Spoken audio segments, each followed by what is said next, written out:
Hello, Serge here from the backyard driving range. Today we're going to talk about a recent golf lesson I had. I guess if you've been around on this site for a while, you know that golf schools and golf lessons provide me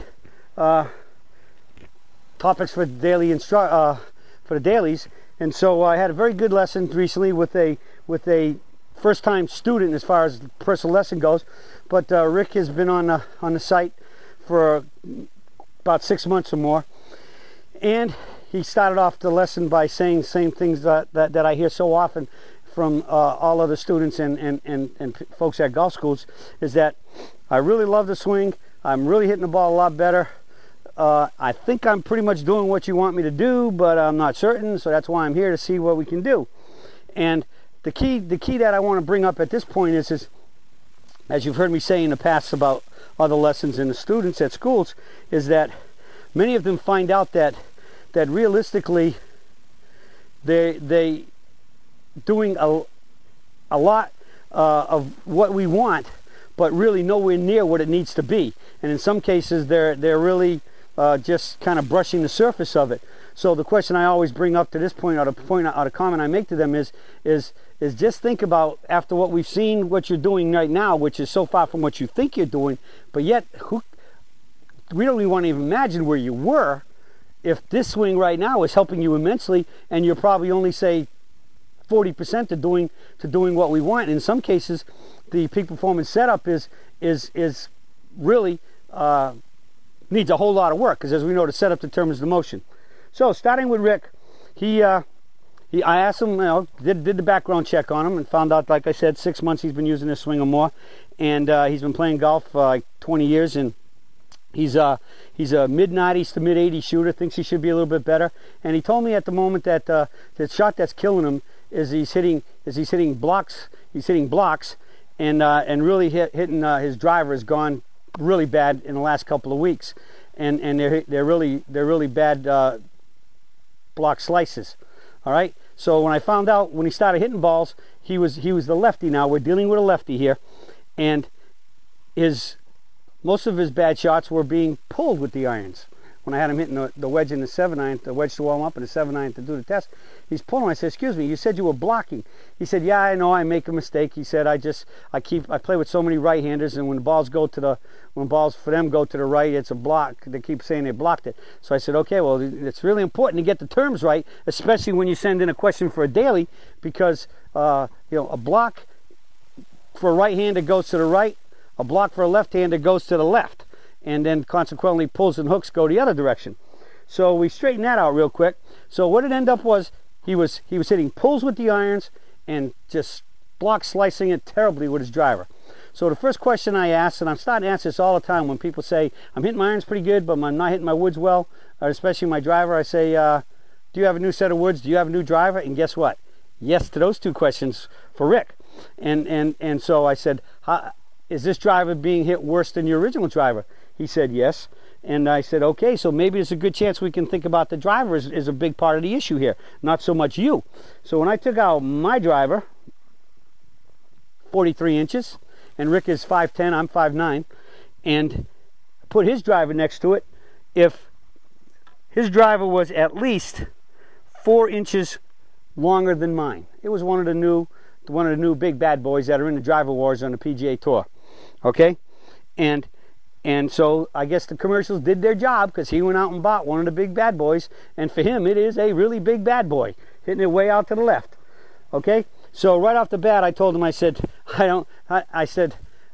unfortunately you can't hit my driver, which I almost don't let anybody hit this thing, because it treats me really good. Nobody but me hits it. But I said, first thing we're going to do is we're going to choke up on that bad boy and bring it down to a little smaller good boy. Okay? And so we did that, and we started getting a lot of control after we made some checkup changes. So Rick started hitting balls, hits the ball relatively straight. I'd say he's quite short for the ability I think he should have. And overall, in a brief synopsis, his swing, his backswing, was a little bit too much turn, but it was laid off and just a fraction deep, not really bad. Okay? What saved him was from even laid off, he ended up getting to a really good finish. I mean, after he struck the ball, that club was straight up on this side and right up over the shoulder pretty good, and finishing pretty square to his target.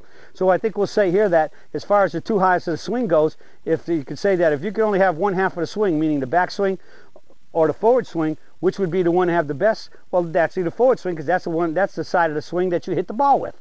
So I think his good ball striking was definitely aided by the fact that he had a good follow through. So that we had to build on it. So with Rick, we worked on his backswing for starters. But here's his big problem. Hello, you know what these are, right? All right, so I'm going to have to do Rick as a right-hander because I can handle this better.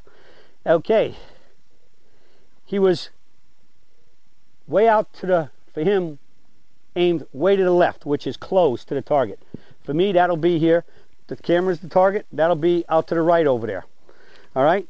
His feet were basically, for the most part, fairly parallel to that line.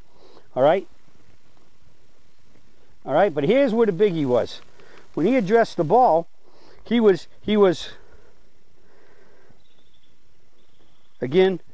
here, but he had the common trait of most golfers, because even though they might not know about on, square and solid to hit the ball to the target, the brain figures out that, hey, the only way this ball's got any chance of going to that target when I'm aimed to right field to go to center field is it would help if I just turn my body more. So he had his shoulders way open to both his feet and aiming line.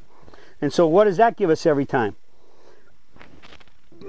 It gives us, probably in many cases, even with a bigger turn relative to our aiming line, it gives us closer or less in the sacred burial ground. But for the most part, it's still there, because from there now, see, if I started my shoulders here and turned 90 degrees, I'd be there. If I start my shoulders here and turn 90, I'm possibly might not even going to get to my toe line. And then so I'm outside the in.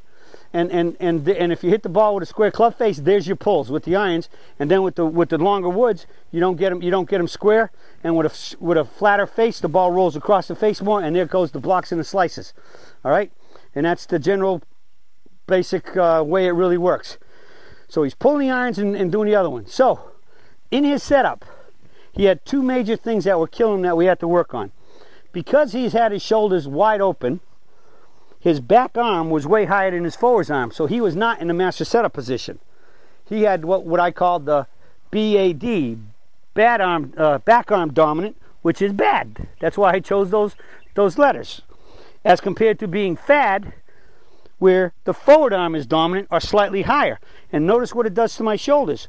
When I open up my shoulders, the back arm gets on top, and on top of that, he had it so on top, it was actually straighter in his forward arm, and he had his forward hand really wrapped over to this way. So if he opened up his palm would have been pretty close to palm to the ground.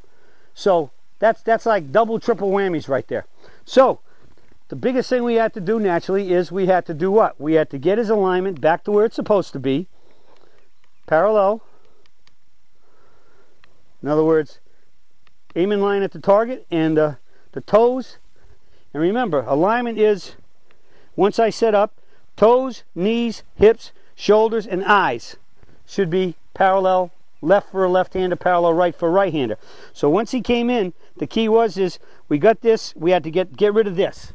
So this, when I come in and I put a club underneath the arm here, or whatever I have, I can grab, and I go like this, and I pull the shoulders around this way. So what I'm doing is I'm pulling this down, the back arm downward, and turning the shoulders and getting into the master setup position where the forward arm is always bent a little bit and turned under, but you have to make sure you keep the palm perpendicular to the ground. So we had to get his palm back to here. And this is a great idea. If you really want to learn the grip, just get yourself, well, if you have my alignment arrows, you can do that. Or if not, just get yourself a 3-foot ruler, very thin, flat one, and a good grip. See, his grip would have been like this on top of it. What you want is you want it in your fingers, but flat up against it. So when you open your hands, either hand, they're both palms perpendicular to the ground, or as we call it also the prayer position. That's the way your hands are. You shake hands with your hands like this. You don't go in and shake hands like this with anybody. You go straight out. So the key was we had to make the setup adjustment. Get the right arm down and under and soft. That lowers the right shoulder. Here it's tougher to lift because when your back arm's on top, you're in this position. It's at some point you can't go up anymore when the back arm is above the forward arm until you flip it. And there's the flip, and normally a flip has got the momentum going that way, so it gives you a little bit more turn.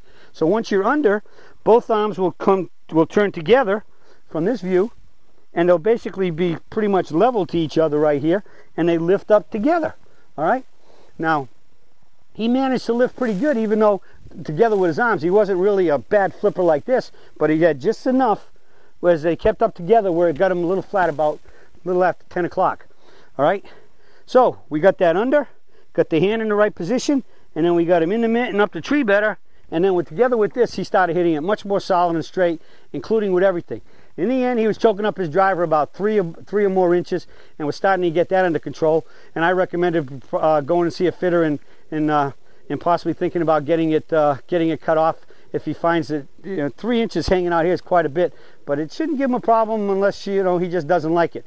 Me personally, I only like to choke up on clubs when I'm knocking them down. So if I had to choke up that much on a regular driver, I'd go get it cut. I just don't like that. I just don't like that feeling of having that much club sticking out back there. So basically, got his alignment straight, got him in the master setup position, picking up the club in the mitt and getting him more straight up the tree, and then just fire it to his good finish. We're building on that finish, and he had the finish. He had as good a finish as I've seen in a long time. So Rick should be in good shape and really hitting the ball a lot more solid and straight and getting more distance now because he's swinging on a better path and plane and being able to release the club through the ball better, all because we got him in a better setup position alignment-wise and got him into the master setup position, which gets it in the mitt easier, more correctly, and gives us the up the tree on this side to match his good up the tree on that side that he already had. All right, so if you're doing some slicing or whatever and you got problems, remember, shoulders have to be over the toes. Many of us don't check that out. We work so much on the toes, but we still might have the shoulders open. And remember, once you get in the setup master position, make sure that you don't overdo it, and now your shoulders get pointing out to the right. It's toes, knees, hips, shoulders, and eyes all parallel of your aiming line.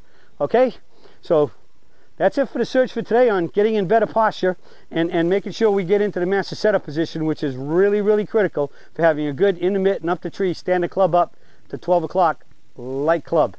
All right, and with that, you'll be hitting it more solid and straight and shooting those lower scores. That's it for today, and I'll be talking to y'all again soon.